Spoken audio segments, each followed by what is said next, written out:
Opened my eyes, I found myself lying on a bed in a small room, the sounds of birds coming in through the window even as more of the strange blue text floated in my vision. Welcome to your new identity. To help you with your new powers, we have prepared a short tutorial. Do you wish to complete the tutorial?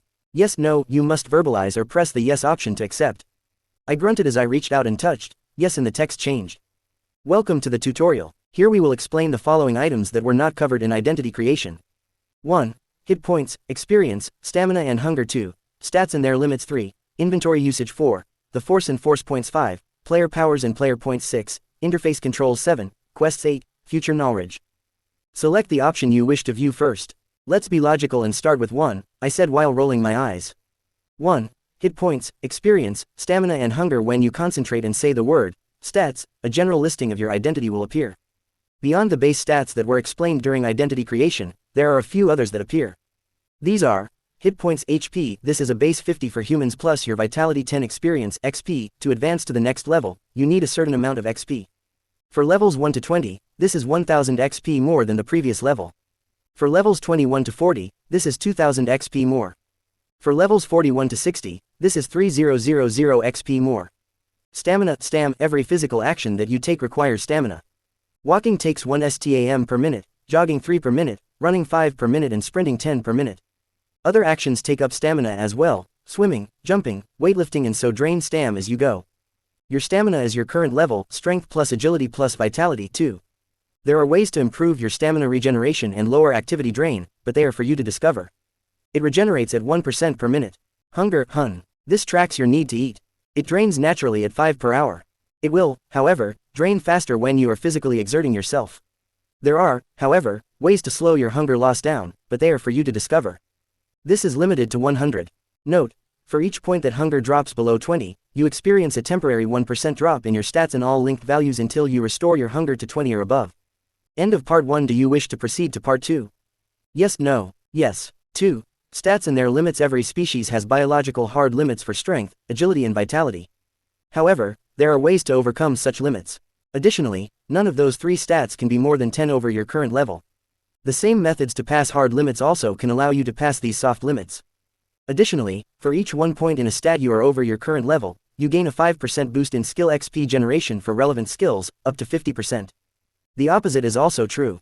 Currently, your penalties boosts are STR-5%, AGI-5, VIT-5%, INT plus 35%, WIS plus 15%, CHA plus 10%. End of part 2. Do you wish to proceed to part 3? Yes, no, fine, I muttered while wondering the quickest way to improve my physical stats. Though when the text didn't change, I sighed loudly. Oh, for the love of, yes. 3. Inventory usage. Every point of strength grants 2 slots in your inventory. This is a pocket dimension that only you can use, and in which time does not pass, thus, nothing will degrade while stored there. It also allows you to store money without concern for the weight or volume of credit chits. Each slot can hold an object of volume no more than 0.125 meters 3, 50 x 50 x 50 centimeters. Currently, you have 14 slots. End of part 3. Do you wish to proceed to part 4? Yes, no, yes. I sighed in mild annoyance. 4. The force and force points. As you have taken the Force Prodigy perk during identity creation, you are now one of the few in the galaxy who can sense but actively use the Force. For each level, you receive 500 force points. While you can consciously use the Force to improve your actions, many of the more advanced uses and concepts require instruction from a trained Force user. All Force powers follow the novice to prodigy ranging system, and while expensive to first use, the cost of use decreases with training. Your Force points regenerate at 1% per minute. Note, not all possible Force powers are taught by the Jedi or the Sith. Indeed, you may even be able to create your own in time. End of part 4. Do you wish to proceed to part 5? Yes, no, bloody hell, yes. 5. Player powers and player points. Due to you winning the multiversal afterlife lottery, you have been given the special title, Chosen. This title grants access to special powers that, to the corporeal mind, resemble being in a game. Initial player powers provided are: Player's Mind Max allows the player to calmly and logically analyze situations without emotional interference. Grants a peaceful state of mind. Grants immunity to physiological effects. Protects against compulsions and external controls. Does not prevent the player from showing emotional responses, only dissipates them almost instantly afterwards. Note, will automatically turn on when the player is in battle or HP falls below 25%. Player's Body Max. The body experiences the stresses of the physical world as if it was a video game. This means that you suffer no obvious damage when hit, shot, stabbed and so on, but instead, lose HPs. You can, however, still lose limbs if the attack severs them from your body. Sleeping fully 8 hours under normal circumstances restores HP and heals all temporary status effects. Note: if your HP reaches 0, for whatever reason, you will die. Inventory. See Tutorial Stage 3. Players points at every level, you gain 2 more PP, which are used for player powers you have purchased. They regenerate at 10%, 5 minutes. You gain 1 player perk point every 5 levels, which can be used to activate special abilities. To view the list of player powers that you can activate, you say, Player Power Options, end of Part 5. Do you wish to proceed to Part 6? Yes, no, yes, I mumbled out in annoyance at having to keep vocalizing my commands. I hope the next section told me how to change that. 6. Interface controls. While having this text appear in the middle of your vision is the default setting, we understand that this could be life-threatening. Something we learned from the first ever winner of the multiversal afterlife lottery. As such, saying, Interface Options, will take you to a screen where you can choose from assorted options. From here you can reorder your interface in a way you are more familiar with. To access your stats and skills, please examine the interface help in the options menu. End of Part 6. Do you wish to proceed to Part 7? Yes, no, yes. I was really hoping this would be over soon so I could check my details. Hopefully, I would be able to do so once the tutorial was finished. 7. Quests. Most activities will be given as quests. While many will be pre-generated by the interface, if you set your mind to something, it will be turned into a quest. Quests have difficulty ratings which affect rewards and penalties. The more difficult the quest, the greater the reward and penalties. Any combat quest has a possible failure of death if things go wrong. Quest Alert. Prologue. This is the introduction to get you to your chosen era. Note: currently you aren't there. Rating: B. Objective: Survive and Escape. Bonus. Rewards: 3500 XP. Penalties: Capture by the Sith. Possible death. Accept. Yes, no. Why the fuck is no scored through? I grumbled as I finished reading my first quest alert. Certain quests cannot be ignored. These are plot quests, quests where you must follow the orders of another. End of Part 7. Do you wish to proceed to Part 8? Yes, no, yes, I grumbled at realizing that if I screwed up the prologue, I could die or be captured by the Sith, and death seemed the more appealing option. 8. Future knowledge. Since you are the player, you have some knowledge of future events. However, you cannot come out and simply say what will happen as your very presence changes things. Every time you try to talk about what you know, you will speak gibberish to others. However, you may be able to discover a way to hint at what may happen, but that's up to you to discover. Well done. You read the tutorial. Here's 500 XP. Good luck. Laughing face. Mother, I said with a growl, annoyed at the cheek of the powers that be. Right. Interface options. Welcome to the player interface. From here you can control where and for how long various notices appear. Notice options are: General notices, quest alerts, updates, completions or failures, basic stats, mini-map, combat alerts, interface help. Please select when, where and for how long each notice appears. I spent the next while lying on the bed while I fiddled with the assorted options. Now all quest-related notices would appear in the lower right of my vision, though only alerts and completions failures would stay until read. The annoying random notices like skill level ups would also appear there but then vanish after 10 seconds. Basic stats would only show during combat, as would the mini-map, though I found out it only showed areas I had already been to. Combat alerts would appear in my lower left with red and green for me losing healing HP. I had just closed the options menu and was about to call up my details when a voice called out. Cameron, are you up yet? A male voice asked from somewhere out the door to the room. Yes, I called back hesitantly, wondering who was in the house flat with me. Good. Breakfast will be on the table in 5. Get down here. I stood slowly, taking in the fact my body was now smaller and glanced at the mirror that hung over a table in the room. I saw that I was indeed younger, the wear and tear of 8 years in the military gone, along with the stubble I had been so fond of. My hair was cut short, though not like a crew cut, and my eyes were the shade of amber green I'd picked before. Guess this is for real, I muttered to myself as I searched around quickly for some clothes to slip into. Going to breakfast in pajamas was not something I felt comfortable doing anymore. Finding what looked like a chest of drawers beside the table, I pulled on what I thought was the handle, only for the drawer to slide open with a quiet hiss. Right, touch-sensitive drawers. Should have seen that coming, I mumbled as I pulled out clothes and quickly slipped them on before exiting the room. Seeing 3 more doors and a set of stairs heading down, I shrugged and jogged down the stairs, assuming the kitchen dining room was on the lower floor. A waft of food caught my nose and helped me find the kitchen where an older man, probably in his 60s if I had to guess, was just sitting down at a table that had 2 plates of food on it. There you are. I swear since you started your school holiday, you've been getting up later and later. He said with a smile that reached his brown eyes. Well, isn't that the point of the holidays? I replied as I slowly sat, examining the food in front of me. To laze about. The man chuckled. True enough. You've always been perceptive. Now hurry up. I need to make a few calls to some friends and you have homework to finish before we visit Coruscant next week. Yes sir, I replied as I cautiously took a bite of what looked like eggs. I wish the movies and cartoons had shown people eating. I mentally commented. Thankfully, what I was eating was an egg and not some strange alien food that only looked like a boiled egg. Is everything okay, Cameron? The man asked, and I looked up at him. His face was marred by a frown, but his eyes seemed to be looking for something in mine. Just a little off, I guess, I replied slowly, and his frown grew as his mouth twisted. Yeah, I get that way this time of year too. He paused and looked out of a window. Do you still get the dreams about that night? He asked as he seemed to be thinking about something that happened before. I recognized the look, one of sorrow and longing, and realized that my new parents were missing. Had they died when I was younger? Not recently, I replied honestly, and he turned back to look at me with a weak smile. Good, that's good, now eat up. I put my head down and ate the rest of the food slowly, hoping that whatever the old man was hinting at wouldn't hint at my unfamiliarity with much of the food in front of me. As I finished the meal, which I was happy to find that it was generally quite nice, though eating blue meat might take some getting used to, I started to stand, only to wonder if I had to place the dish and glass in some kind of cleaner. Here, let me, the man said as he started to stand only for his arm to rub against his glass. We both watched as it began to tumble off the table and, working on instinct from my previous life, I reached out for the glass, though I knew it was too far away for me to have any chance of getting it before it broke on the floor. Holy, my voice trailed off as the glass stopped falling and floated about halfway to the floor, my hand still stretched out towards it. By the force, the man exclaimed as he looked from the glass to me with wide eyes. How? I was told she tested you and you failed.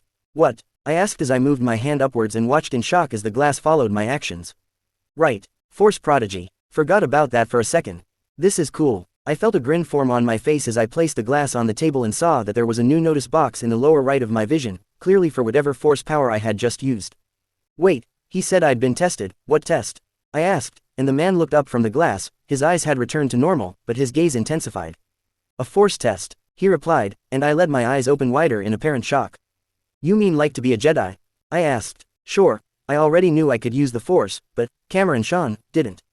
The old man sighed and rubbed the bridge of his nose. Yes, like a Jedi. He looked out of the window again before he continued. Your mother, bless her heart, was a Jedi, as were my parents. You were tested as a babe, but nothing showed up. He shook his head for a second before focusing on me. Maybe it was just a fluke. I frowned, knowing it wasn't a fluke, and extended my hand again, this time lifting his plate. I don't think so, I countered with a small smirk as his mouth fell open. I lowered the plate slowly and pulled back my hand as the man continued to stare at me. Can I do this test again? I asked, wondering how likely that was. The man rubbed the bridge of his nose. I promised your mother to keep you safe, and being a Jedi is not the safest of careers. Isn't it better that I learn to control this? I said, hoping to break through his reluctance. A small box appeared in the lower left of my vision and I couldn't help but smirk as I read the small text. Skill usage. Persuasion chance equals 30.5%, success. I wondered if every skill use would be like that, and if there was a way to turn it off, as it really made this whole thing feel like a game. I blinked at the new text that appeared in the middle of my vision. Yes, you can turn those off. And again, no, this is not a game. It's just the only way your feeble mind can handle these powers. I grunted at the message from what I assumed was the people, beings, that gave me this new life and did my best to not be offended at being called feeble-minded.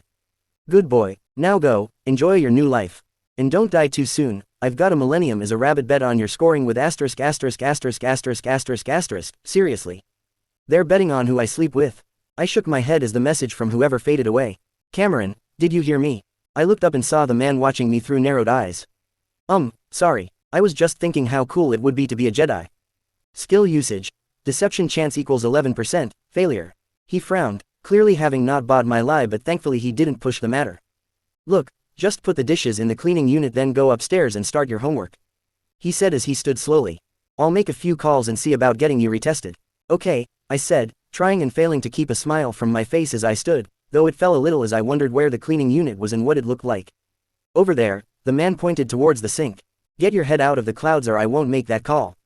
I hustled over quickly to where he'd pointed and saw a small, slightly raised rectangle like the one on the drawer. I pressed it and was rewarded with a door opening and something that looked almost identical to a dishwasher appeared. After slipping the dishes and cutlery in, I headed upstairs, and fist pumped once safely in my room with the door closed. Yes, I said, making sure to not shout like I wanted. Right, time to look at my standing. Interface help. Welcome to Player Interface Help. Here you can learn how to use the interface to understand what skills, abilities, and tricks you have. Select the help menu you wish to peruse by saying help followed by the appropriate number. 1. Lists. 2. List explanations. 3. You and those around you. 4. Inventory and you. 5. Interface controls. Help 1. 1. Lists the various lists you have and how to view them. To access any menu, simply say list followed by the appropriate word. Current lists available. Stats, skills, knowledge skills, perks, force powers, player powers, titles, quests. Seems easy enough. Help to, I said, figuring it was better to at least skim the manual before taking the new toy for a spin, having mentally taken a read of the lists available once I was finished with the help menus. 2. List explanations. This explains the basics of each list. Stats. These are the core values that define you. They are split between strength, agility and vitality, physical stats, and intelligence, wisdom, and charisma, mental stats. There is a final status called luck. This is set to 0 for all humans, though it can be raised through the spending of stat points or certain perks. Also listed with your stats are your hit points HP, force points FP, player points PP, stat points SP, stamina, stam, hunger, hun, experience for the current level, XP, title and credits. Hit points. These are an indicator of how much damage you can take. When it reaches 0, you die. You get a base 50 HP as human plus a further 10 per level. Force points. These are the points that allow you to use the force. You gain 500 FP per level. These regenerate at 1% per minute. Player points. These are the points that allow you to use your unique abilities. You gain 2 PP per level. Additionally, you gain 1 player perk point PPP every 5 levels. These regenerate at 10% every 5 minutes. Stat points. This is a list of how many spare stat points you have to spend on your stats. You gain 4 plus int 15 SP per level. Stamina. This is your ability to move, run, jump, swim and do other physical activities. Your stamina is defined as level STR plus VIT plus AGI, 2. It regenerates at 1% per minute when resting. This can be boosted with perks or powers. Hunge. This is a measure of how hungry you are. It drains naturally at 5 per hour. However, doing any physical activity increases the rate of hunger decay. For each point that hunger drops below 20, you experience a 1% drop in your stats and all linked values. If it reaches 0, you will lose consciousness and, if you are not revived within 4 hours, you will die.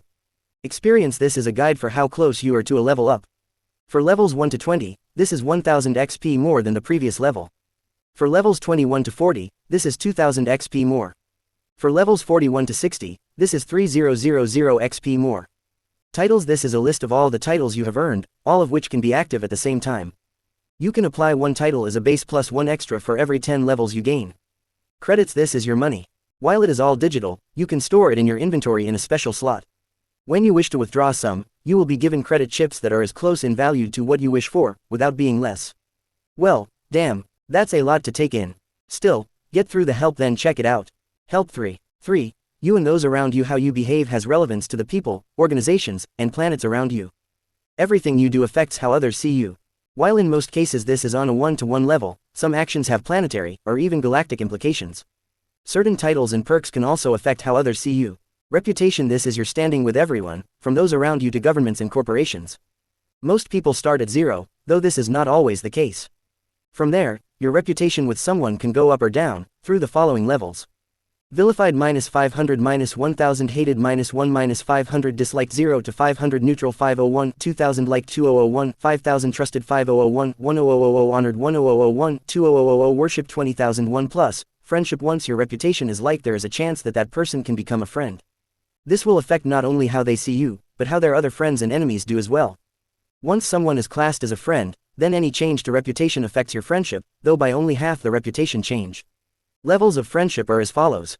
Acquaintance 0 1000 friend 1001 5000 confidant 5000 10000 locked until reputation is trusted or higher and passing a test of friendship follower 10,000 plus locked until reputation is confidant or higher and passing 3 tests of friendship asterisk asterisk asterisk asterisk asterisk asterisk asterisk asterisk asterisk asterisk asterisk. This section is locked due to your age.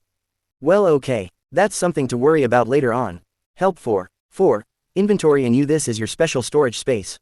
Your inventory is a special pocket dimension where you can store almost anything safely for an indefinite amount of time, space permitting. This screen also lists vital stats and clothing armor components. Certain clothing can grant damage reduction or outright protection from the various forms of damage you could encounter in this galaxy. Your total inventory space is defined as twice your strength. Huh, I'll check that out later I guess, but this is really feeling like a game, even though they say it isn't. We will remind you of this the first time you get shot or stabbed. Har har. I muttered at the cheek being shown by whoever was watching, helping me. I could look at the interface controls, but I suspect that's just a full repeat of what was said before, so let's have a look at myself. List stats. Cameron Sean species. Human title. The player level 8 HP. 120 120ths FP. 3354 thousandths PP. 16 16ths XP, 508 thousandths Stam, 80 80ths Hunger, 0 100ths STR, 7 plus Vit, 7 plus AGI, 7 plus Int, 15 plus Wis, 11 plus Cha, 10 plus Luck, 0 plus 10 SP, 1 PP, 0 credits, 0. Geez, those force points are high. Though seeing how far they've fallen after using a power twice, I'm guessing that force powers are hard to use, though I'll find out for sure once I read through them. First, however, list skills. Skills. This is a listing of all skills you have, not all the skills you could have. Each skill has a corresponding stat that affects how quickly you can improve that skill. For future reference, you can call up skills for each stat by saying, list stat skills. Note, certain skills, such as school and combat skills, have 6 ranks: novice, adept, professional, master, savant, and prodigy. Each rank has 100 levels. These skills will have the name of the current level beside the numerical level value. Other skills can go up to 100, though not all, but have increases of 25 express per level. You will get a bonus general stat point for 1500 levels. With each level up, you gain in 2 skill points to spend as you see fit. Currently, you have 70 SP left to spend. Any skill that has a F next to it can be boosted by the force, though only once you have the appropriate training. Strength skills: lightsaber, one-handed, 10 plus novice, hand-to-hand, F, 25 plus professional, melee weapons, two-handed, 1 plus adept, agility skills, melee weapons, one-handed, F, 3 plus professional. Melee weapons, thrown, 15 plus adept, marksmanship, F, 97 plus adept, ranged weapons, one-handed, F, 5 plus professional, ranged weapons, two-handed, F, 40 plus professional, ranged weapons, heavy, F, 2 plus adept, piloting, atmospheric, F, 5 plus novice piloting, space, F, 5 plus novice riding, four-legged, F, 7 stealth, F, 65 plus adept, sleight of hand, F, 45 plus novice lockpicking, F, 15 plus novice cleaning, 20 plus cooking, 10 plus musical instrument, guitar, 15 plus vitality skills, athletics, F, 10 plus swimming, F, 10 plus intelligence skills, astrogation, 10 plus computing, slicing, 20 plus novice computing, programming, 10 plus novice economics, 11 plus adept mechanics, engines, 10 plus novice mechanics, speeders, 10 plus novice mechanics, fighters, 10 plus novice mechanics, starships, 10 plus novice languages. There are an inordinate number of languages you can learn. Language basic, 85 plus adept language, German, 12 plus adept medicine, first aid, 35 plus adept anatomy, human, 15 plus adept forensics, 67 plus novice intelligence, wisdom skills. These rare skills can use both int and wis stats at different times. For battle planning, int is used, but for adapting on the go, wis is used. Warfare, ground, 44 plus professional warfare, space, 10 plus novice wisdom skills, concentration, F, 100 composure, F, 34 plus danger sense, F, 21 plus charisma skill. Note, all charisma skills are boosted by luck, when you have any, both positively and negatively. Deception, F, 15 plus lie detection, F, 10 plus meditation, F, 50 plus perception, F, 50 plus survival, F, 74 plus adept persuasion, F, 1 plus adept intimidation, taunting, F, 10 plus singing, F, 6 plus negotiating, F, 4 plus. Bloody hell, that's a long list, I muttered, making a mental note to look at the skills via stats in future. Though I did chuckle at the idea that I could speak a language that no one here had ever heard before. I figured when I kept my limited German might come in handy for codes, and now just the idea of someone like Yoda or Vader trying to speak it had me laughing. Right, moving on. List knowledge skills. I whistled at the list that appeared, noting that much of it was based on what I knew from the movies and cartoons, even as I noticed that all knowledge skills would suffer degradation as time passed, which, while making sense, was probably going to be annoying when it came time to relearn about various military and political leaders and how governments and companies worked. List perks. Perks. These are earned by spending perk points, which you earn at a rate of 1 pp per 4 levels. Perks have requirements in pp, stat and level values that must be met before they become available for selection. Currently, you have the following perks. Force Prodigy. You are force sensitive, allowing you to call on the force and learn to draw on its powers. Your connection to the force is immense and marks you out as potentially one of the most powerful force users of your time. Grants 500 force points FP per level. Can only be selected on identity creation, boosts luck by 10, photographic memory, lowers knowledge skills degradation by 75%, grants a 9/10 chance to remember something you read in the last 5 years. 7/10 in 10 years, 5/10 in 20 years. Empathy. You can detect the emotions of people around you who don't manage to shield them. Can increase your odds with certain skills. Especially useful when combined with the ******** player power. Ambidextrous. Can use both hands for tools and weapons. Halves accuracy penalties for using your offhand in combat.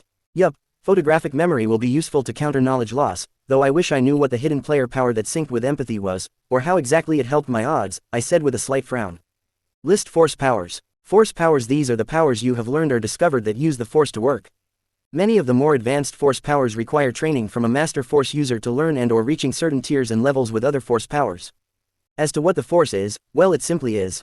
It's neither good nor evil, which in most cases are open to interpretation, but emotions of all kinds do influence what you can do with the Force. Importantly, the better you get at using a Force power, the easier it is to use. Currently, you have the following Force powers: Push, Pull, Novice. 1. The ability to push, pull and levitate objects or block objects in motion so long as their mass is within your power range. At higher levels, this can grant the ability to lift multiple objects at once and even self-levitation. Concurrently lift one object with a mass no greater than 10 kg. Costs 500 FP plus 5 FP per second. Well, that's the power I expected, but that cost is high. Didn't it say earlier that it gets easier to use Force powers with training? Maybe that means the cost decreases as I get better at using it. I thought with a smirk. Once I finish checking out everything, I'll have to keep using it and see. List player powers. I was curious as to what exactly I would learn here, as this seemed the more reality-breaking part of my new life. Player powers. These are powers and skills that are unique to the player. However, some of them are very close to what many consider to be dark side Force powers, so be careful when using them around light side Force users. You gain 1 player power point every 5 levels to spend on new powers. Currently, you have the following player powers. Player's mind on off max allows the player to logically think things through without any, for better or worse, emotional interference. Allows a peaceful state of mind. Grants immunity to physiological effects. Protects against compulsions and external controls. Does not prevent the player from showing emotional responses, only dissipates them instantly afterwards. Note: will automatically turn on when the player is in battle or HP falls below 25%. Player's body max. The body experiences the stresses of the physical world as if it was a video game. This means that you suffer no obvious damage when hit, shot, stabbed and so on, but instead, lose HPs. You can, however, still lose limbs if the attack severs them from your body. Sleeping fully 8 hours under normal circumstances restores HP and heals all temporary status effects. Note: if your HP reaches 0, for whatever reason, you will die. Inventory. Every point gained in strength grants 2 slots in your inventory. This is a pocket dimension that only you can use, and in which time does not pass, thus, nothing will degrade while stored there. It also allows you to store money without concern for weight or limits of cred chits. Each slot can hold an object of volume no more than 0.125 meters 50 x 50 x 50 centimeters. Currently, you have 14 slots. Note: currently, you have 1 PPP. Do you wish to view available player powers? Yes, no. Yes, I replied excitedly. Warning: no new player powers are available at this time. Please check back at a higher level. Assholes, I shouted at the text, feeling like I'd just been pranked by whoever was behind giving me these abilities. I was angry as the text disappeared and I pounded the desk. I frowned as I looked at my hand and saw no bruising and realized this was player's body in action. I didn't get hurt or feel pain the same as most people would, though I quickly realized that this meant I would have to be careful about getting wounded in case someone began to realize I was different to everyone else. Hey, that was pretty smart. For working out a flaw in the system, have +1 whiz. Also, look at your notice boxes. I glared at the floating text from the powers that be that were watching me but did as it suggested. Skill created. Damage resistance physical F novice. 1. Each level grants a 0.05% reduction in physical damage taken. Currently granting a 0.05% reduction.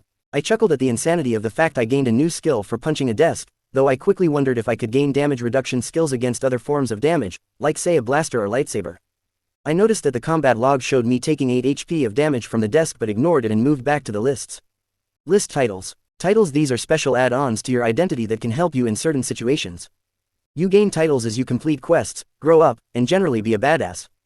Though if you wanted to live a quiet life and gain no titles, that is your choice. Currently, you have the following titles. The player grants access to special powers that, to the corporeal mind, resemble being in a game. Leader 2/10 can command up to 4 others in a group. Each member gets a 2% bonus to their skills. I frowned at that. I'd been squad leader for the last 3 years. I really should have a better level from my only title. The frown broke as I realized that it, and probably many of my skills, had been toned down as I was now 8 instead of 28. That made sense as not many people would be willing to obey an 8-year-old in battle, nor would the muscle memory of combat transfer. The knowledge would, but I'd have to work on teaching this new body how to react. Hey, you're getting it. You're starting to figure out this power. Have +1 int, and this will be the last free stat point you get. I glared at the floating text. Sure, the extra point in intelligence was nice, but the cheek I was getting was irritating. I took a few deep breaths and decided there was nothing I could do about it now, or probably ever, so I moved on. List quests. Quests. These are the story chains that will help push and shape your new life. Quests come in various forms, from repeatable simple ones to long, multi-part campaigns. Most of your activities will be set up as quests, however, you are free to decline most quests. You can also create your own quests if you are willing to push yourself beyond what would be considered easy, safe. All quests are rated from F to S **** for difficulty, with anything rated B or over running the risk of bodily harm, if not death, to someone.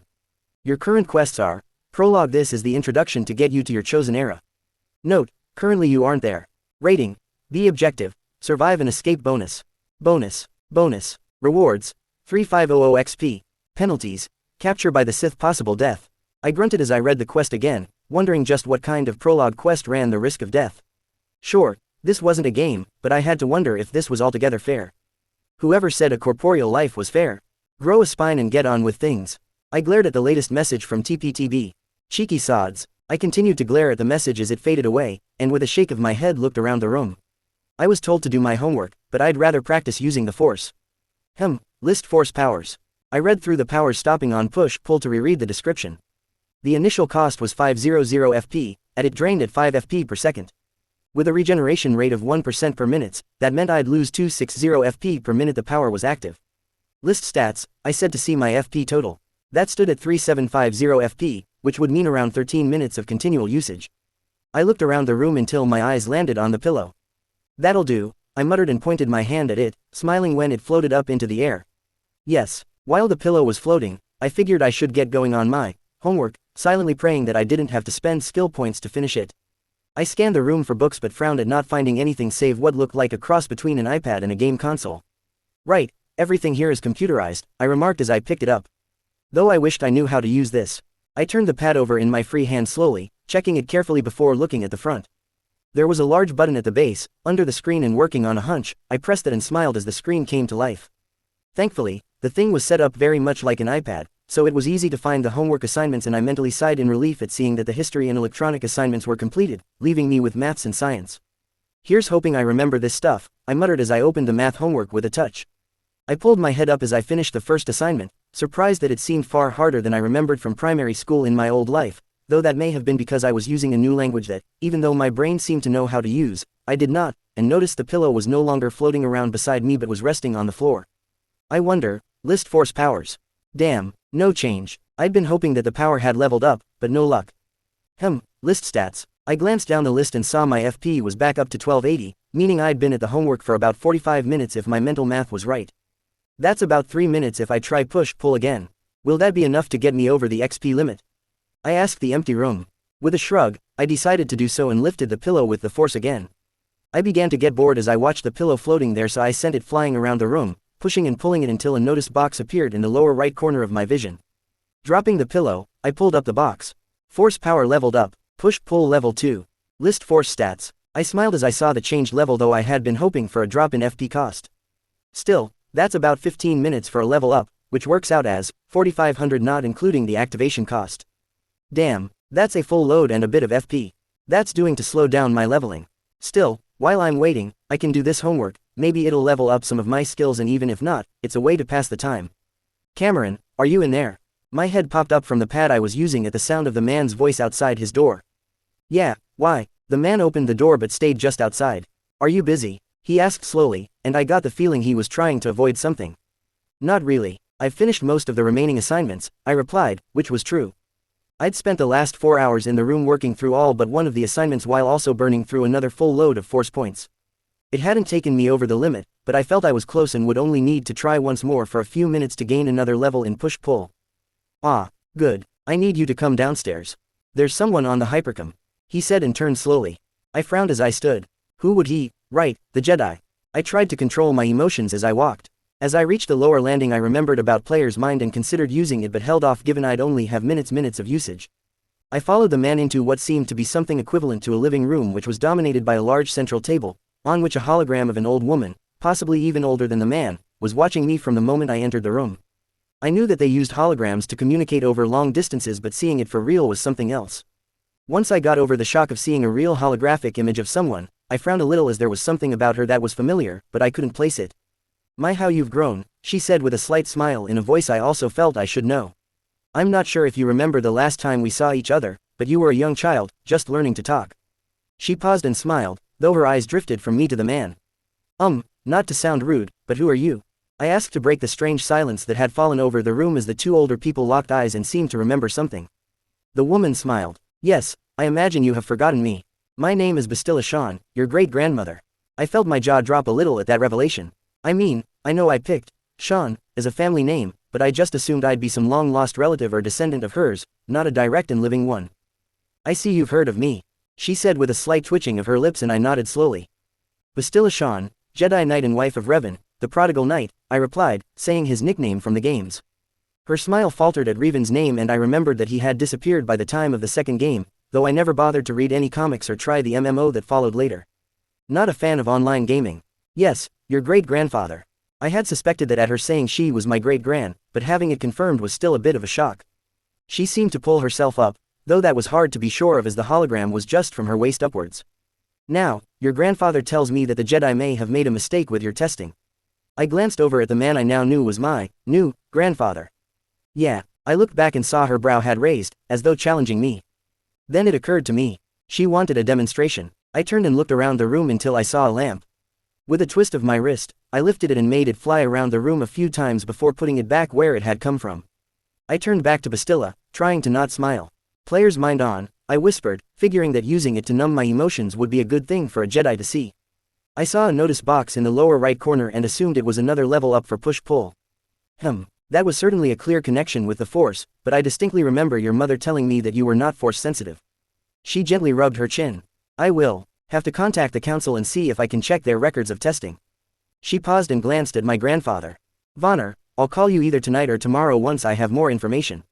She turned back to look at me. Cameron, I want you to continue practicing your telekinesis. Also, I want you to try to meditate in silence in your room. Try to feel the Force around you, feel it flow through you and everything in the room. Yes ma'am, I replied, wondering what meditating like that would do. She smiled and turned back to my grandfather, her son. Goodbye Vonner. May the Force be with you. And you, mother, he replied as the hologram cut off. He had a small smile on his face as he turned to look at me. Well, you heard her. Go and practice. I nodded and turned to leave, only to stop and look back at him. I'm sorry. For what? Well, if I hadn't caught the plate this morning then I might not have to leave like my mum did, I said slowly, as I had worked out that while my grandfather couldn't use the Force, my mother must have been able to. The way both he and Bastilla spoke of her getting me tested hinted that she was, if not a full Jedi, then at least Force-sensitive. My grandfather smiled, though it didn't reach his eyes. This is not your fault. Having the ability to access the Force is a gift, but it comes with heavy burdens. If you are accepted, then you will not be allowed to contact me until after you become a knight, and the only reason that may be possible is because of who my parents were, and the fact I was once Chancellor. I was glad that player's mind was on at that revelation. That my great-grandparents were Raven and Bastilla was a shock, and learning that my grandfather was a former Chancellor of the Republic was another. Yet, given I'd taken the Sean bloodline, and had to work through the Lost Scion prologue, it did make some sense.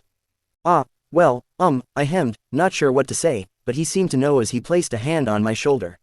Whether you become a Jedi or not, I am proud of you and know that you will do great things. It's in your blood. This smile reached his eyes and I could only nod in reply.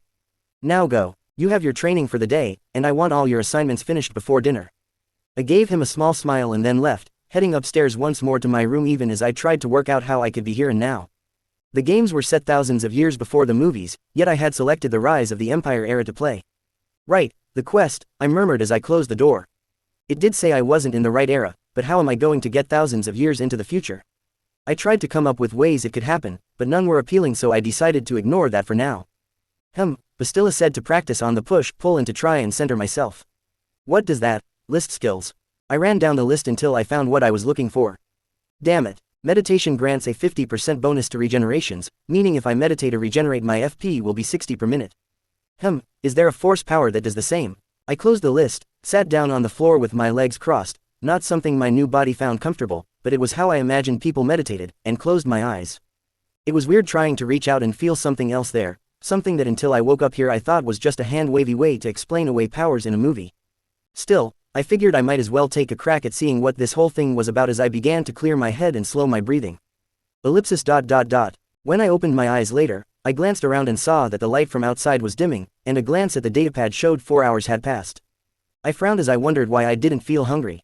List, hold on, I saw a handful of notice boxes which I then opened. Force power discovered. Trance while in this state, your meditation bonuses improve, helping you recover much faster than normal. You also stop your need to eat or sleep for days at a time. Force power discovered. Heal the ability to use the Force to heal yourself. Force power discovered. Breath control, the ability to slow your breathing to avoid toxins in the air. At higher levels grant the ability to go without breathing for several minutes. Force power leveled up. Asterisk 14 Trance Novice. 15. Skill leveled up.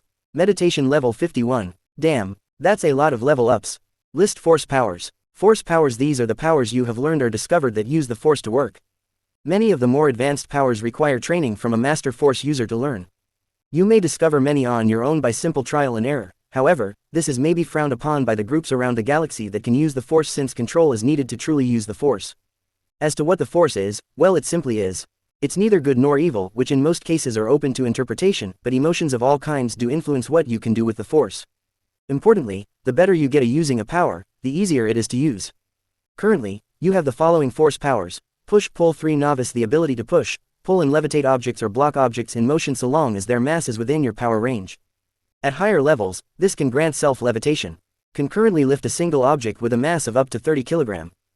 Costs 499 FP plus 5 FP per second. Trance Novice. 15. While in this state, your meditation bonuses improve, helping you recover much faster than normal. You can also stop your need to eat or sleep for days at a time. Currently grants an additional 7.5% bonus to meditation and self-healing. Costs 98 FP. Heal Novice. 1. The ability to use the force to heal yourself. At higher levels, you can heal others. Heals at a rate of 1 HP per second. Costs 100 FP plus 15 per second. Breath Control Novice. 1. The ability to slow your breathing to avoid toxins in the air. At higher levels grant the ability to go without breathing for several minutes. Currently, you can hold your breath for 1 minute. Costs 100 FP plus 15 per second. I felt as if I was insulted at only being able to hold my breath for a minute, but I imagine that will go up over time. Also, both push-pull and trance have strange costs, and I know that push-pull started at 500 FP. So I suspected that the more levels I got in a power, the easier it was to activate. I'd have to examine the powers once I'd leveled them up a few more times to see if that was the case. And perhaps determine the rate of drop in their activation and usage costs. Still, if I used trance with meditation, I got a 57.5% boost to my FP and STAM region. That was nice and had me wondering if I could get them all to Novice, 15, or greater, before the prologue was over. Quest Alert. 1. With the Force user defined, improved your powers before the end of the prologue. Rating. E. Objective. Get your 4 current force powers up to level Novice, 15 before the prologue ends. Rewards. 300 XP. Penalties. 300 XP except. Yes, no. Yes, I said since that was my plan even before the quest was offered. So that's how that works, though I assume the low XP is for the low rating. Still, waste not, want not. Trance will be easy as I'll need to regenerate force power to use the others. Breath control will take time but should be doable, same with push-pull. Boy, does that need a better name, like telekinesis, force power renamed. Push-pull equals greater than telekinesis, TK. I stared at the notice for a moment before blowing out a breath. Assholes, I muttered about TPTB, the alien whatevers that had granted me this new life, as I shook my head. So, how to use heal? I'm assuming it will only work when I'm injured, which sounds less than fun, but for now, it will have to do. I decided and turned to the metal table, giving it a shrug in apology. Cameron, dinner's ready. Looks like you survived for now, I said to the table with a chuckle before I left my room. You have slept in your bed for over 8 hours. HP, FP, PP and STAM are fully restored. All negative statuses and ailments have been removed. Note, you only need to sleep for 8 hours to fully restore HP, FP, PP and STAM. While a minimum of 4 hours is required to get any restoration, 50%. I grunted as I saw the text floating before my eyes as I woke the next morning, blinking as I processed what I saw before it vanished. 8 hours are all I need. Ugh, wish I knew that before I went to bed and slept for 10.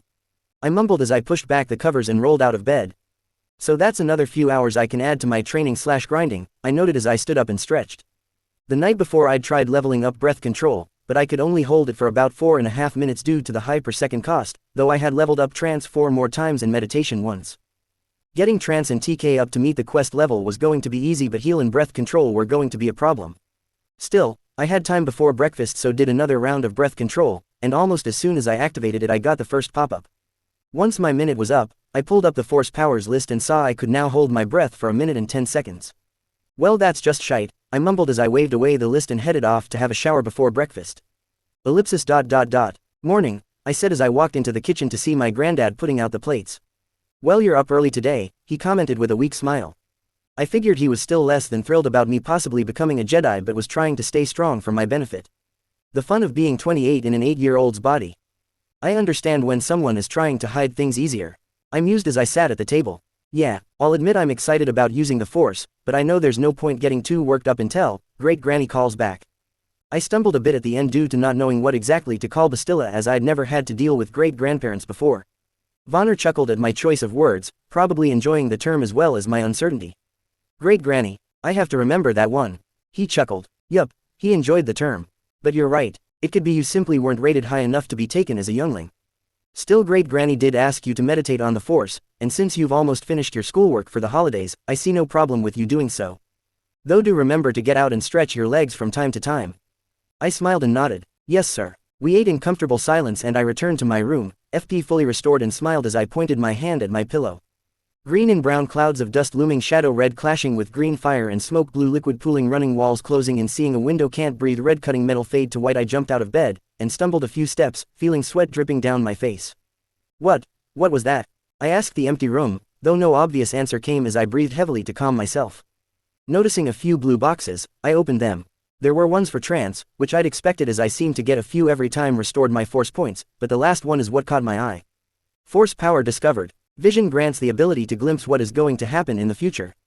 Huh, well okay. List Force powers. I ignored the ones I already had and read the full description of Vision. Vision Novche. 1 grants the ability to glimpse what is going to happen in the future. Visions, granted by the Force, allow one to see hints of what might happen. With time, visions may well become clearer, allowing you to determine when, where, how, and why it comes to pass. You have a small chance to experience visions, though the longer you meditate, the greater the chance becomes. No cost. That was a Force vision. Okay, but I have no idea what it meant. I sat back down on the bed and tried to remember what I'd seen, though after 10 minutes I'd still gotten nowhere. Well, I guess I'll figure out what it means. Hold on. Force visions, as in glimpses of the future. Meaning what I know will happen can be passed off as visions. If I am vague enough to start with, I can hint at what will happen, and if what I initially predict comes to pass, the Jedi might be more willing to believe me about Palpatine, Dooku and Anakin. I grinned and chuckled as I realized I might have a way to alter things for the Jedi, though it all depended on my surviving the prologue. And the fact there was a chance I might not was something that continually rattled around my thoughts. My grin fell as I remembered that, and I sighed. Wonder how long I have left. Cameron. Lunchtime. Came the voice of my grandfather, and, after taking a moment to calm my thoughts about surviving whatever was to come, I moved off. Cameron, are you still up? I broke from my meditation at the sound of my grandfather's voice and with a wave of my hand, opened the door. Yes, I replied as he looked into my room. I was simply sitting cross-legged on the bed, having been working on restoring my Force points. Well, it's time for bed. If your light is not out and you're under the sheets in 5, I'm banning you from any Force training tomorrow. Yes sir, I replied, keeping my face as calm as I could until the door closed. List Force powers. I scowled as I looked at the list. After a full day of training uphill, I'd only gained 2 levels. The quest was looking virtually impossible to pull off. Sure, Trance was now Novice, 53, but at the current rate, it would take me 2 weeks here to get heal up to Novice, 15, and that was ignoring breath control and TK. I grumbled as I stood and moved to the bathroom to clean my teeth. There had to be a way I could change this, and a smile came to my toothpaste-filled mouth as an idea took shape. List player powers. I browsed the list. Gamer's body. The body experiences the stresses of the physical world as if it was a video game. I tapped my chin as I thought things through. Now, this wasn't a game, TPTB had made that clear enough that I was willing to believe them, but this power treated my body as if it was in a game. And in most RPGs, you only had to sleep to heal, which I did using Force Heal. I walked back to my room and settled into the bed, waiting for the hall light to go out, even as the idea that I could train during my sleep filled my thoughts. I couldn't train Force Heal as I'd done yesterday, as I'd needed to hurt myself first, and no matter how quiet I'd been, that had generated enough noise that my grandfather had asked several times if I was alright. Breath control, however, was a skill used by simply doing nothing but slowing down my heartbeat, meaning I could do it while in bed and faking sleep. Sure, I could stop myself from breathing for a few minutes instead of simply slowing my heart, but that would mean stopping and starting, which struck me as inefficient. List stats, I said quietly in the dark and waited quietly until my Force points were fully restored. Right, time to breathe, I smirked at the bad pun as the hall light went out. How much longer is this prologue going to take? I asked with a sigh as I walked back into my room on my 6th morning here. I knew that this wasn't a game, or at least I was trying to not treat it as one, but I was starting to go bored just sitting in my room day and night grinding Force powers. Yes, the whole not needing to sleep thing was starting to get to me. I mean, I get that with my new power I didn't need to, but to hell with grinding, I wanted to sleep and was going to, quest be damned. Sure, I'd gotten heal and trance to at least Novice, 15 trance was at Master, 20 which granted a 110% bonus to regeneration, on top of meditation's bonus, and breath control was almost there as well, but I was getting seriously bored. I'd have the same force vision 4 more times, which had been enough to level up vision once. Sadly, the glimpse of the future was no clearer in meaning, though I had reached the conclusion it had something to do with how the prologue quest was going to end. With a sigh, I figured it was time to start leveling up TK now that heal was high enough to meet the quest requirements, and I began to fly a pillow around the room. I'd only been at that for maybe 10 minutes when there was a knock at the door. "Cameron, can you come downstairs? There's someone here to meet you." I frowned for a moment before I realized who it probably was. While my grandfather hadn't mentioned if Bastilla had called him back, I assumed she had and that the newcomer was a Jedi to check my force connection, hopefully without that silly blood test thingy from the Phantom Menace. I walked out of the room slowly, trying to contain my excitement, though I paused as I reached the bottom of the stairs as a new notice appeared. Opening it, I discovered I had a new force power, detection, which detected living beings within a 10-meter range. I opened the mini-map and saw 3 blue dots in the living room to my left, one of which had my grandfather's name attached to it in exceedingly small text. That might get awkward if I'm at the Jedi Temple or in a major battle. I'll have to look later to see if I can turn off the names from the options. I considered as I entered the living room and saw my grandfather talking with 2 brown-robed individuals. The taller of the 2 was a green-skinned Twi'lek, and knowing that generated another blue box, though I ignored it for now. "There you are," Vonner said with a slight smile. "Cameron, this is Jedi Master Tardan Komad, and his Padawan, Hachu. They were sent by your great-grandmother to see if you are suitable for training with the Jedi." "Hello," I said, taking in the sight of my first real aliens and trying very hard to not freak out about it. Tardan was as tall as my grandfather, and his head tails, I didn't know what they were called, were wrapped around his neck. The Padawan was of the same species as Darth Maul, yet his skin was light brown and he looked to be about 15 to 18 in age. "Yes, I can see the resemblance to Ressa," Tardan commented as he looked at me. "I was her master when she was a Padawan." He stepped forward and knelt in front of me. "Now, let us see." He closed his eyes and I felt a brief tingle in my mind and at the end of my fingers. "Well, he's strong in the Force, that much is certain. But the records show he wasn't." "A conundrum," he said as he stood and rubbed his chin. "Why would that be, Master?" Hachu asked, his eyes glancing at his master as he spoke. I had pondered that myself over the last few days and had a suspicion. Maybe my mother wanted me to grow up away from Coruscant and the Jedi. Given my family name, I think I'd gather a lot of attention. Yes, that is possible. Ressa did not enjoy the way people looked at her once her family name was revealed. Tardan replied, "Perhaps it also has something to do with your father. Do you know who that was?" Vonner shook his head. "Ressa never told me and Ames never mentioned anything about it to me when she came home with Cameron." He paused and looked over at a picture. That was a photo of him and my grandmother Ames who'd died a few years ago. I frowned. More than likely my dad was just someone my mother had gotten close to during a mission and gotten pregnant, but not knowing was a little disconcerting. Still, we need to carry out a few more tests to be sure he is suitable to join the younglings at one of the training centers, Tardan stated slowly. "With your permission, Chancellor, I'd like to try and teach him a few basic Force abilities." "Just Vonner is fine, Master Jedi," Vonner replied with a small frown that made me wonder if he regretted something about being the Chancellor. "And go ahead. Cameron has done nothing but meditate on Bastilla's words these last few days." I managed to avoid smirking at my grandfather, thinking I'd just been meditating in my room instead of grinding my skills. "Indeed. Well, that is a good start." Tardan paused and looked around the room. Perhaps we should move outside. Younglings tend to lack control when learning new skills." I followed the 2 Jedi outside, wondering just what they would try to teach me, and how long this would take. "Well done, Cameron," Tardan said with a large smile that exposed his sharp, razor teeth. "It is quite astonishing how easily you can pick up new abilities." He continued, and I couldn't help but smile at the praise. In the last several hours, between all the talking about what the Jedi stand for, I had gained 7 new Force powers, and while some seemed less than useful, I had created another quest while doing so and was halfway to finishing it. I had to gain 10 new Force powers before reaching a Jedi training center for 300 XP, while failing would only cost me 100 XP. The only downside of this learning was that my FP became depleted, and that meant another bout of meditation, something I was becoming truly sick of doing. "Thank you, sir," I replied, not willing or truthful comfortable with calling someone master. Blame it on the connotations of the word and too much Doctor Who growing up. "Master," I turned with Tardan as his Padawan approached from where their small ship was parked. "The ship's scanners have detected another ship on an approach vector." Was your grandfather expecting visitors?" "Not that I know of. Though given I'd spent the last few days all but locked in my room by choice, I wouldn't know." Perhaps it would be best if we returned to the house and awaited these." I stopped paying attention to the Twi'lek Jedi when a white notice appeared in the center of my vision. "Move." I felt the hairs on the back of my neck stand at the simple warning as I realized it was a message from the Force thanks to now learning precognition. "We need to go," I blurted out, already backing off towards the house even as I glanced up at the sky. There was nothing to see but the message changed. Move now. I pulled on Tardan's sleeve. We need to move, I said with as much emotion as I could, hoping my very real fear would convince him. Whatever he was going to say was cut off by a string of red beams that struck the Jedi's ship, destroying it and throwing me and Tardan backwards towards the house. I grunted as I rolled onto my side and stared at where the ship had been. Now it was nothing but a burning and smoking pile of remains. I shook my head to clear it and saw that the interface had changed. My mini-map and key stats were now on, as was player's mind. All of that told me I was now in combat, and I looked up as a shadow fell over the ship remains to see another ship, one that looked slightly larger than the former Jedi ship, descending rapidly.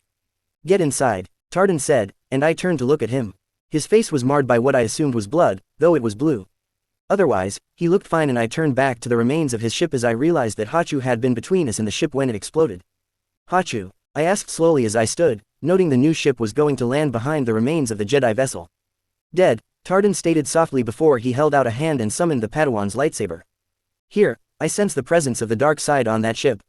I hope you will not need it, but it is better to be prepared. I took the lightsaber slowly, turning it over in my hands. Move, Tardan ordered. Warning, another has attempted to use the Force to compel you to do something. This has been blocked by player's mind. I waved away the warning, that while not appearing in the center of my vision, was still easy to read as it appeared in my combat log, and ran back into the house to find my grandfather approaching, 2 guns in hand. What's happening? We're under attack, I reply as I slid the lightsaber into my pocket in case he tried to take it from me. I wished I could drop it in my inventory, but having it disappear from plain sight would raise a lot of questions I'd rather avoid if possible. Or at least, I'd rather not face such questions provided we survived.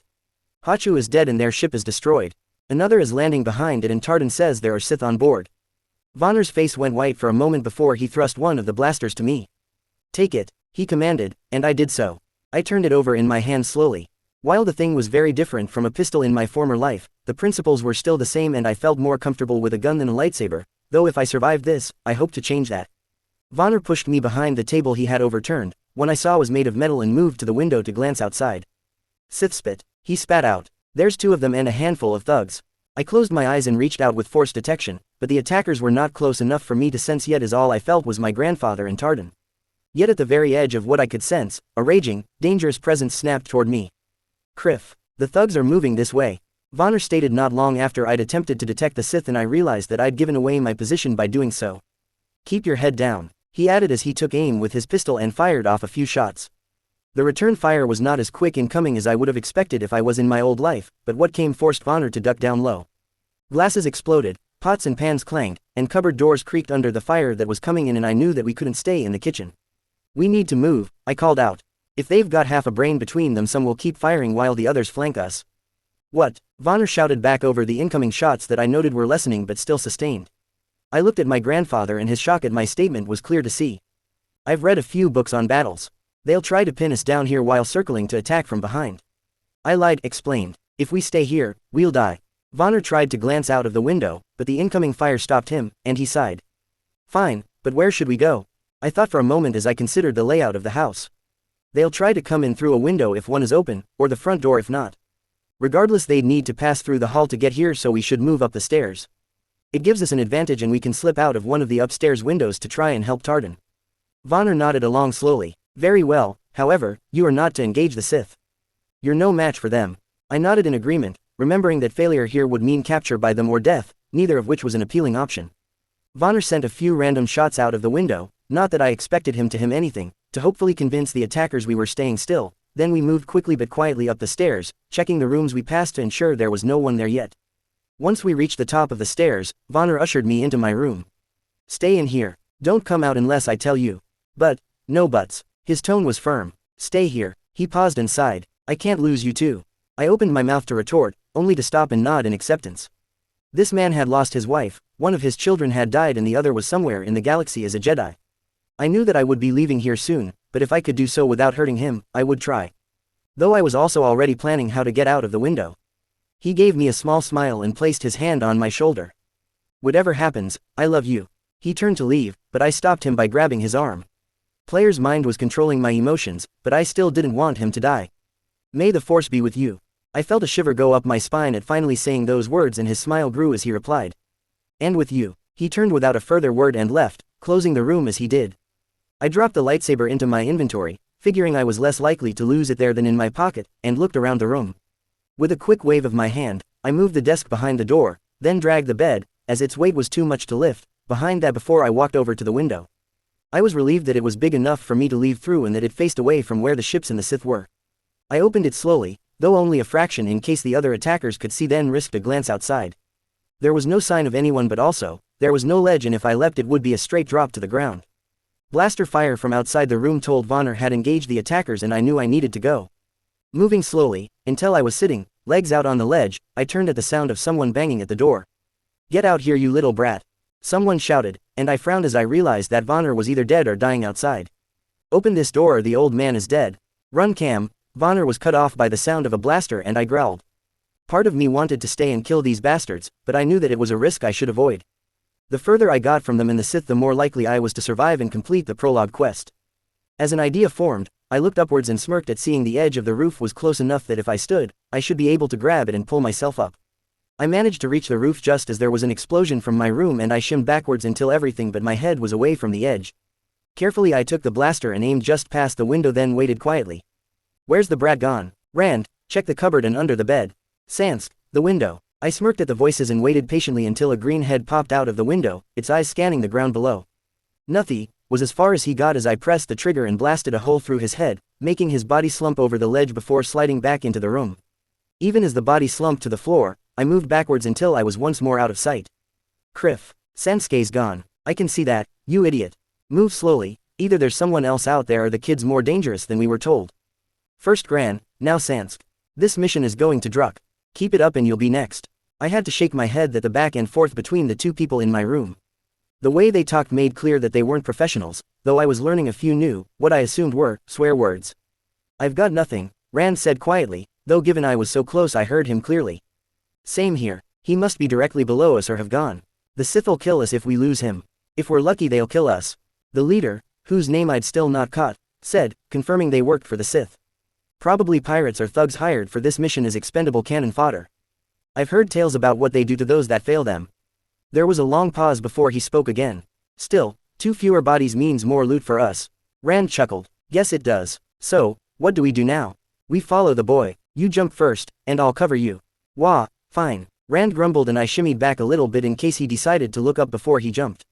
While the two had been talking I'd glanced around, hoping that there was a way for me to go, but discovered that the house was isolated in a valley.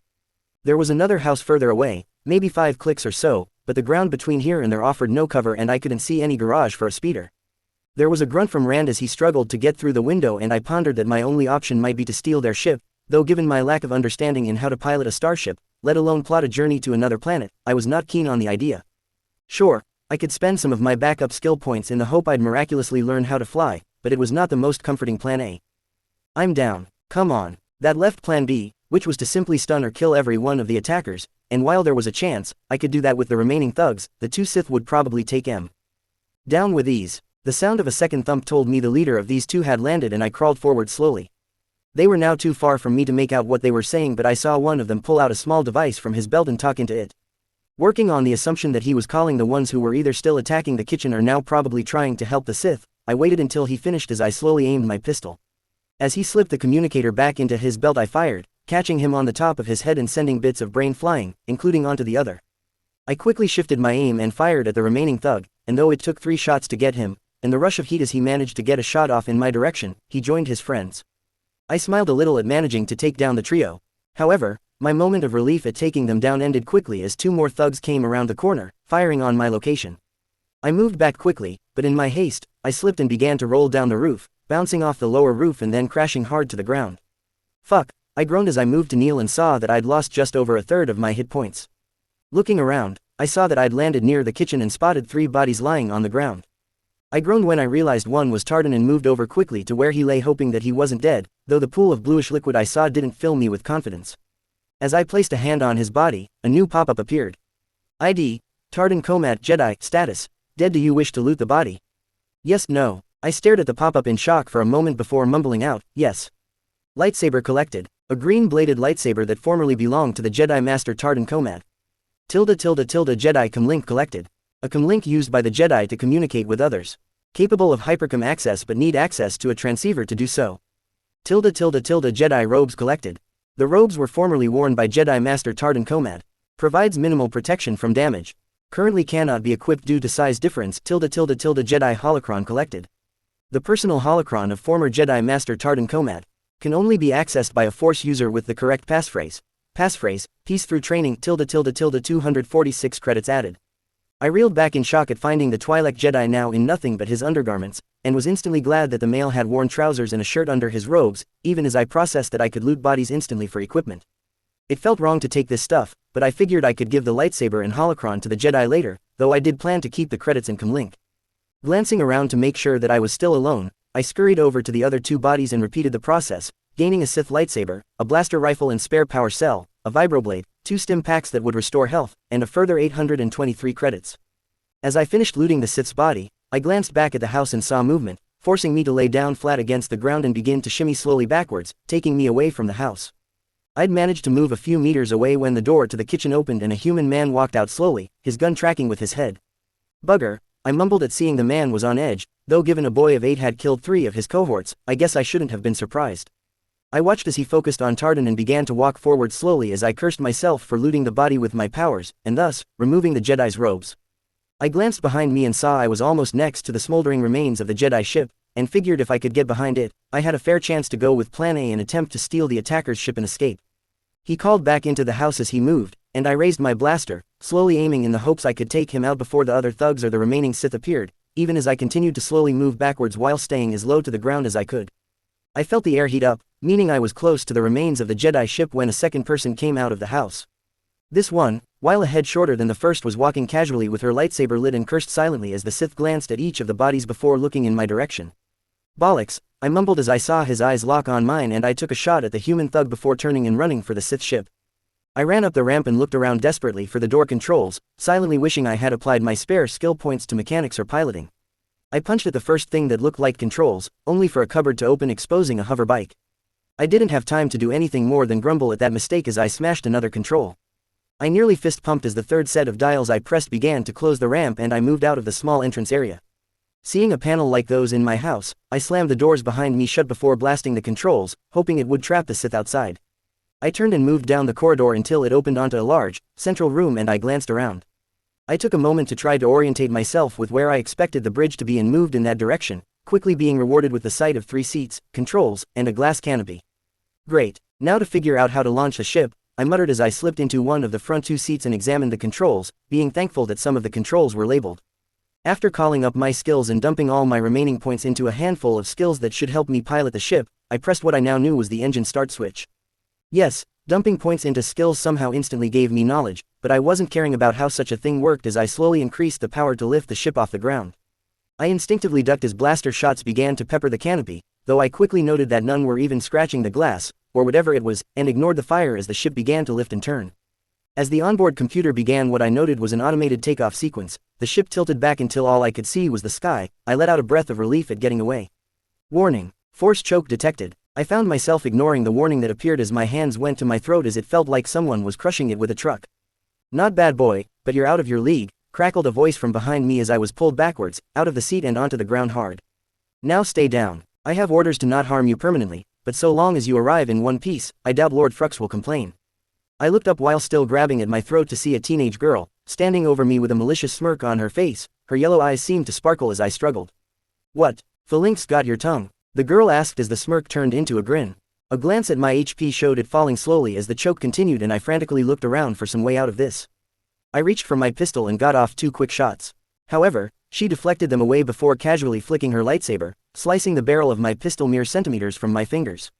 No trying to escape, she warned as her eyes narrowed and I felt the pressure on my throat increase. My HP was falling faster now, and I estimated I had no more than a few minutes before I died. My eyes frantically searched the room and spotting what looked like a wrench on a table behind her, I reached out for it with the force even as I opened my mouth. Inventory, I managed to say as the wrench slowly lifted off the surface it was on. I reached out towards my inventory even as the girl began to laugh. Inventory, seriously, that's your distraction, she chuckled as she spun, dropping the choke on me, and slicing the wrench that was now flying towards her in half. Such a paw. Her words stopped as she turned back to find I had ignited both Jedi lightsabers that I'd grabbed from my inventory while she had turned away, stabbing her through the calf and chest as I managed to kneel. I pulled them outwards, slicing her chest open and severing her lightsaber arm at the shoulder while leaving one leg hanging on by a thread. I turned off the lightsabers before falling backwards onto my ass. There was no pain in my throat now, but after dropping one of the lightsabers back into the inventory, I took out a stim pack, and after examining it for a moment, jammed it into my leg. I smiled a fraction as I saw my HP climb rapidly, thankful that whatever was in the pack still worked on me with my strange powers. A single cough had me snapping the remaining lightsaber on as I turned to face the Sith, though I stayed still, waiting to see if somehow the girl had survived. After nearly a minute of watching her, I realized she wasn't moving and extinguished the lightsaber and stood slowly. The room was filling with the smell of cooked meat, and I cringed as I realized that was the after effect of a lightsaber cutting flesh. Activating breath control, I slowly dragged the body out of the cockpit and, after taking her lightsaber, a Sith holocron with the passcode Passion grants strength and a further 47 credits, returned to the controls. I frowned when I saw that the deflected blaster shot had hit one of the consoles, but nothing seemed wrong as the ship was now leaving orbit and I couldn't help but gasp at seeing the stars from space for the first time. Another console beeped, drawing my attention. I frowned as I realized that it was the hyperdrive powering up. I hadn't inputted a target, so I had to assume that it was a pre-programmed setup in case the Sith were killed. I tried to gain access to the computer, but it required a password and I worried that if I entered the wrong password the ship might just explode or something, so I was resigned to traveling to wherever the Sith had come from on the hope the computer would unlock once I arrived. Another console beeped, and I spotted a blinking orange switch. With my increased skills in computing, I knew this was the ship-to-ship intercom and flicked the switch. I say again, unknown vessel, you are ordered to heave to and prepare to be boarded. Fail to comply and you will be fired upon. This is Cameron Sean. I escaped an attack by the owners of the ship on my grandfather's home, but it's powering up the hyperdrive and I can't stop it. Please advise. Sean, as in, right, Mr. Sean, I'm Captain Hardin of the Tau'raven Defense Force. I'm going to try and, the voice was cut off as the ship accelerated to lightspeed. Damn, I muttered as the stars merged into a continuous field of white. I glanced down at the hyperdrive computer, hoping it would display where I was now heading. Even the destroyed console sparked and buzzed. Something was clearly wrong, but without knowing what the console was for I just had to hope it was nothing important. Right, since I've no idea how long this is going to take, I'd better do an inventory of what's on board, I said as I stood and walked back to the central area of the ship, and the remains of the female Sith. Ellipsis. I looked up from the datapad where I'd been reading up on how to program a hyperlight jump for the last hour as the ship shuddered and I saw that the constant blue swirling tunnel of hyperspeed was gone. Quickly I moved to the pilot's chair and read the scanners, discovering I was entering the orbit of a planet called Droman Kaz, though I had no idea where that was, nor had I ever heard of it before. Hell, I'd not spent much time even learning where the various planets from the movies and TV show were. One of the consoles was blinking, and thanks to reading up on starship operations, I knew this was the requesting access to the local datanet, though no reply seemed to be coming. Looking out the canopy, I spotted a single orbiting station, and though there was no light coming from it, I wasn't willing to risk hailing it since this was where the Sith wanted to take me. After discovering that the navigation computer was now unlocked, I waited as calmly as I could without using player's mind for the next few minutes, ready to turn the ship around and run if anything approached, but nothing did, and I began to relax, though only a little. Right, now what to do, I said to myself as I continued to check the sensors for any approaching ship or incoming hail. I've got 5 more days of rations, though I'd rather not have to keep eating those, so I could investigate the station to learn more about where I am, and why the Sith wanted me to come here. This planet looks abandoned, so maybe it's just a layover location. Or I could head down to the planet and investigate it. A quick check at the scanners showed the remains of a handful of cities, though all had been overrun by jungle and swamp, meaning they were abandoned years ago. Quest alert. Tremors of the ancient Sith Empire investigate the former capital of the Sith Empire that Revan tried to end then, which later launched an all-out war on the Republic. Rating. S******. Objective. Investigate Cause City. Investigate Cause Command Station. Bonus. Rewards. 8000 XP 5500 XP. Penalties. Possible death, probable dismemberment. Accept. Yes, no, tilde. Note. This quest does not have to be attempted now, but not accepting could strengthen the rise of the Sith under Darth Sidious. This quest does not have to be attempted alone, though only you will receive the XP for completion. Bloody, that's just. My voice trailed off as I read through the quest and the note, and I shook my head to calm myself. Player's mind on, I said, hoping the numbing effect of the power would help me process just what I was being asked to do. S3. That's 4 levels higher than the prologue quest, and I barely survived that Sith girl. Still, nothing says I have to do this now, just that I need to complete it to weaken the Sidious. I read the quest again before shrugging. Yes, well, someone's feeling brave. Honestly, we weren't sure if you'd take that quest. Since you have, we will give you some free advice. This quest can be done in steps, but we suggest waiting until you are at least level 20 and at least 3 other Force users are with you. I blinked in surprise as that was the first message I'd gotten from TPTB in a while, and there was no snark in it, just solid advice, which I planned to listen to. Thanks, I said to the message as it disappeared and turned to the navigation computer. Something about this place tells me I really shouldn't let others know it exists. If Sidious or others like him discover this place, it could make things worse for the galaxy. I need to find a way to copy the flight logs of this ship and then clear them before I reach Coruscant. Damn, now that's smart thinking. Also, congratulations. Quest completed. Prologue objectives. Survive and escape, yes. Discover a holocron, 2/1. Defeat the Dark Jedi X2, 1/2. Defeat 3 attackers, 4/3 rewards. 3500 EXP access to Force skills without needing to be trained by a Force Master, via a holocron, Sith lightsaber 500 credits 200 EXP, quest completed. 1 with the Force objectives. Get the 4 powers to Novice, 15, yes. Get 2 powers to Novice, 25, 1/2. Get 1 power to Adept, 1, yes rewards, 300 XP 150 XP. I grunted at seeing that I'd managed to complete almost all the bonus objectives from both quests, though the fact the Sith lightsabers were already in my inventory felt a little cheap as a reward. Still, realizing that I could learn new Force powers from the 2 holocrons was a nice surprise, as until then, I'd thought they were nothing more than personal journals or diaries, and that meant I could hopefully complete the Force power quest before I reached Coruscant. I looked back at the navigation computer and, after checking it for a few minutes, I discovered that there was a data slot that matched the one on the datapad I had been using to read new skills from. I moved to plug the pad into the computer to wipe the worlds when I paused and realized that if I did that, then maybe the computer would not be able to fly to Coruscant safely. I placed the pad next to the pad down and accessed the nav computer to program a trip to Coruscant. After a few minutes, the computer stated that such a jump would use most of the fuel onboard and that I would need to refuel once I arrived before asking if I accepted the flight plan. I went to confirm only to stop when a new alert appeared, which I promptly opened. Quest alert. Forge your own path. What will you do with your life? Unlike most quests, some of the objectives here are mutually exclusive. Objectives. Attempt to join the Jedi on Coruscant. Become the leader of a planet of your choice. Travel the galaxy as an explorer. Join the Bounty Hunters Guild. Attempt to find other Force users willing to train you. Join a criminal organization. Rewards. Each objective opens up new quest chains. Certain objectives prevent other quest chains from being finished until their chain is completed. Accept. Yes, no. I looked at the quest and frowned, having honestly not considered anything but joining the Jedi. A few of the options were less than appealing, and given I was a boy of 8, dangerous to enter for now, but maybe they would be useful to start later. Yes, I accepted the quest and then confirmed my destination in the nav computer, before piloting the ship slowly away from Dromund Kaas. After I was far enough away from the planet, I powered up the hyperdrive and watched the view change as the ship accelerated to faster than light velocities. Right, another 2 or so days of this, then I can figure out how exactly I'm going to move from this era to just before the prequels, I muttered as I picked up the datapad again and went back to learning more about piloting. Ellipsis. Just before lunch on the second day of travel from Dromund Kaas, I felt another shudder and quickly walked to the cockpit to see the ship had dropped out of hyperspeed. Whoa, I muttered as I took in the sight before me. I knew that Coruscant was a planet-wide city, but seeing it for real, and the sheer number of ships approaching from various directions was awe-inspiring, and not a little intimidating.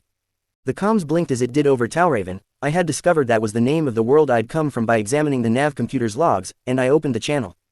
Hello, this is Coruscant System Patrol. Please state your identity and reason for arriving in system on an unused vector. A voice asked. It was hard to tell over the channel, but I thought he sounded bored. My name is Cameron Sean and I'm here to see the Jedi Council. There was a laugh from the man. Yeah, you and thousands of others, buddy. What makes you think they'll want to meet you? His tone was dripping with sarcasm. I was silently wondering if I could learn Force Choke from the Sith holocron so I could strangle the bastard at range. Sure, I'd learned a bunch of powers for Tardan's holocron, but I'd only scratched the surface of the Sith one as it pushed against my mind, trying to make me angry and while players would counter it. That special power only lasted for about 20 minutes before it had to recharge player points. Still, I now had about 20 Force powers, some more useful than others, and had managed to learn Huts to Adept levels within a few days, so I couldn't complain too much. Well, for one, I have the holocron of a Jedi who died to protect me, and another, there's a dead Sith on this ship. Silence greeted my reply, which I had expected. What? I have a Jedi holocron to return and a dead Sith on board, I reply with a large smirk. If this isn't sufficient to at least grant me a landing pad near the Jedi Temple, I don't know what is. Yes, I was being cheeky, but this guy wasn't interested in doing his job, plus, it was fun. So can I land? I need to check with my captain. Please hold. I rolled my eyes at being put on hold. Some things clearly didn't change no matter what galaxy you're in, and waited patiently as the time ticked away. Mr. Sean, you were ordered to heave to and prepare for an inspection. If we can corroborate your claims, then we will see about contacting the Jedi for you. Very well, I'm cutting engines now, I replied before closing the channel and then watched as a ship approached. Ellipsis. Nearly 2 hours, and far too much bullshit from the customs officers. Later, I was granted a landing slot in the temple district where I was told that a member of the council would meet me. Though as I exited the ship, which I still did not know the name of, I stumbled at seeing a small green alien, no more than a meter in height, waiting with 2 others. Surprising to you, my appearance is. Yes, the green alien asked with a chuckle. Unless all his species had the same voice, then I was looking at Yoda, meaning I had somehow traveled forward in time. No. Well, yes, I mean I didn't know there were aliens like yourself on the council. I replied slowly, thinking on the fly and silently glad that I had activated player's mind before exiting the ship. I noted that the 2 humans that accompanied Yoda were watching me carefully. Forgive my manners. My name is Cameron Sean, and the far older of the 2 men waved his hand and seemed to scowl. Yes, we heard the story you concocted to gain landing permission and drag us out here. Now tell us your real reason for being here, child. I mentally wanted to slap the old git for a moment before player's mind cancelled out the anger and I smirked. Perhaps some proof would help you, I said as I pulled Tardan's holocron, his lightsaber and one of the Sith weapons from my pocket. I also have a 5-day-old body of a dead Sith girl locked in an airtight hold that I would happily show to you. Though I hoped that wouldn't be needed as I suspected the room smelled rank by now. Well, that is a holocron, the younger man said, lifting the object from my hand along with the lightsabers with the force. He ignited the 2 blades, eyes narrowing at the red Sith blade. And this is certainly a Sith blade. Preposterous, the older man half shouted with a wild wave of his arm. Just because your sentinels claim to be sensing the dark side rising does not make it, nor this boy's claims, true. Well, you're on my shit list, arsehole. I opened my mouth to comment, but Yoda beat me to it. This to the temple, we should take. Brought in for an examination, the body can be. He stepped closer to me, hobbling on his stick as he did. Incredible, your story is. Help us decide on its validity, your proof will. He turned and walked away, followed by the 2 humans, though not before the older one gave me a narrow stare. 2 Republic officers moved beside me, while another pair moved past me to enter the ship. While the small transport took us towards the Jedi Temple, I pondered just how I had ended up here, and when exactly here was, and what effect my arrival would have. Yes, I had been warned that the prologue quest would transition me from past to present, but I was still at a loss as to how it happened. As the transport landed, I was still working through what had happened to allow me to travel almost 4,000 years into the future, though I was broken from those thoughts as I took my first few steps up to the Jedi Temple as notice appeared. Warning, entering Force Nexus. Jedi Temple, minor corruption. This nexus grants a 25% XP boost to all Force powers, 1% chance per year to corrupt a Jedi. Quest alert. Cleanse the temple. Something is off in the Jedi Temple. Rating: be objective, find the dark side taint and cleanse it. Rewards: 3000 XP. Penalties: possible death. Accept. Yes, no. Is everything alright, young one? The younger human Jedi asked as I stumbled. Yes, I just was caught off guard at how imposing this place is. I replied, using his question to accept a quest that I hadn't expected. A 20% boost to most Force powers is going to be handy, but I never knew the temple was corrupted. Guess I'll have to find out its history and see if I can work out when and where the corruption is. Though it would be nice if every quest given to me by TPTB didn't carry the chance of death. I followed the 3 Jedi Masters into the temple, my eyes widening at seeing just how massive this place was as we entered, and I couldn't help myself as I looked around, taking in the multi-floor entrance that seemed to stretch on and on. Yes, it is quite an imposing sight. I turned as the younger human spoke. Tell me, what can you feel? I frowned for a moment before closing my eyes and reaching out with detection, though it was only level novice, 5 and gave 50 meters of sensing. It was enough to make me gasp. The energy that seemed to radiate around the place, though it was strongest directly in front of me. The 3 Jedi also stood out, with Yoda being the brightest and the old man having a hint of gray about him. I relayed all that, barring the grayness, to the Jedi and he smiled. What you are sensing is the mountain on which the temple is built. It is a Force Nexus, a place where the Force is unusually strong in power, and this helps the Jedi become closer to the Force. I nodded at his words but didn't reply as we reached the end of the entrance hall and entered an elevator. After a few minutes in that, we walked and again took another elevator until I followed the trio into a round room that I remembered seeing in the prequel movies and the Clone Wars cartoons, the Jedi Council Chamber. I stopped near the door and looked at the other Jedi sitting around the room, several of whom I recognized from the movies and cartoons, though I struggled to remember any of their names save Mace Windu and Plo Koon. The Jedi all began to talk quietly among themselves, gesturing at various data pads they all held, reminding me of the one in my inventory that held the locations of all the worlds around Droman Cause that I'd deleted from the computer before landing. Figuring that the Sith Empire mentioned when I was there would be more than one world, I decided to wipe all reference to worlds within a few hundred light years around DK on the off chance those worlds were also strong in the dark side. Now, a story to tell us, you have, yes. Yoda, and after seeing Windu and Plo I was no longer in doubt that I was in the era I had chosen during identity creation 2 weeks ago. Ellipsis. And then I landed here. I finished, calmly, having just retold everything from when I first displayed Force powers to landing on Coruscant. The council sat silently, seemingly having a conversation without speaking, and I began to wonder just what they would decide to do about me. We need to discuss your situation carefully, Windu said slowly, his eyes locking on mine. For now, we will provide you with guest quarters. A member of our order will escort you to your room. I bowed slightly. Thank you, sir, I replied, noting the amused look the younger Jedi from earlier gave me before he glanced at Plo Koon. I turned on my heel and walked calmly out of the council chamber, wondering if being a Jedi was the right path to take.